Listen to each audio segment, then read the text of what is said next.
আজকে বাংলাদেশ জামায়াতে ইসলামী তার নিবন্ধন ফিরে পেল এবং প্রতীকের ব্যাপারটিও ইলেকশন কমিশনের সামনে রেফার করা হলো। বাংলাদেশ সুপ্রিম কোর্টের সর্বোচ্চ আদালতের রায় চূড়ান্ত।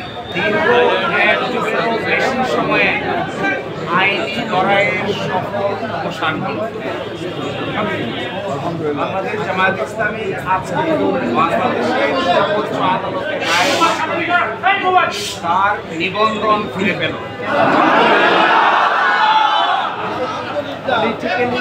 মোটিভেটেড পিআইএল বা রাজনৈতিক উদ্দেশ্যে দায়েরকৃত মামলার মাধ্যমে জামায়াতের নিবন্ধন কেড়ে নেওয়া হয়েছিল।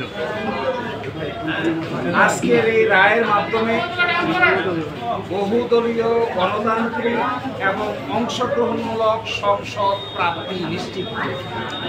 আলহামদুলিল্লাহ, আমরা আশা করি এই রায়ের পরে বাংলাদেশে সঠিক নির্বাচনের মাধ্যমে প্রাণবন্ত সংসদ গঠিত হবে।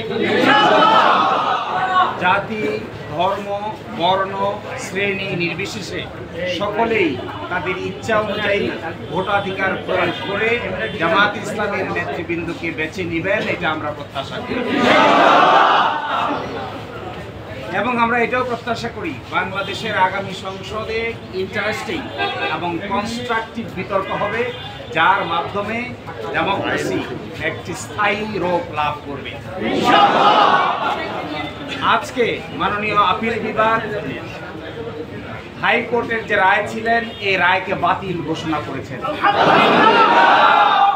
এবং ইলেকশন কমিশনকে নির্দেশনা দিয়েছেন বাংলাদেশ জামায়াতে ইসলামীর রেজিস্ট্রেশন এবং অন্য যে সকল ইস্যু ইলেকশন কমিশনের সামনে আছে বা আসবে সেগুলো যেন দ্রুতই নিষ্পত্তি করে।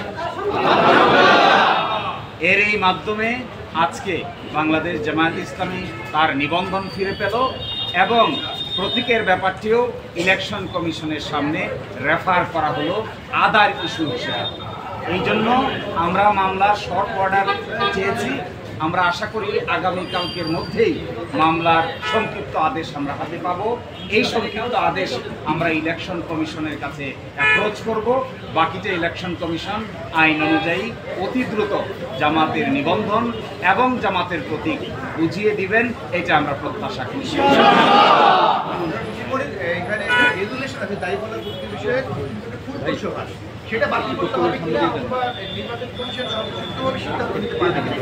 যে আজকে যে ডাইরেকশন দিয়েছেন আপিল বিভাগ, সেই ডাইরেকশনে বলেছেন জামাতের রেজিস্ট্রেশন এবং অন্য কোনো ইস্যু যদি ইলেকশন কমিশনের সামনে থাকে তাহলে যেন ইলেকশন কমিশন এটা ডিসপোজ করে।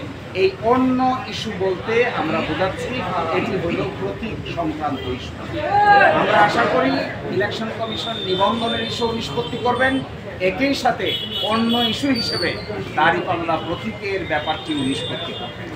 আমরা প্রত্যাশা করি বাংলাদেশ সুপ্রিম কোর্টের সর্বোচ্চ আদালতের রায় চূড়ান্ত। কখন প্রশাসনিকভাবে সিদ্ধান্ত এগুলো বিচারিক কোনো সিদ্ধান্ত নয়।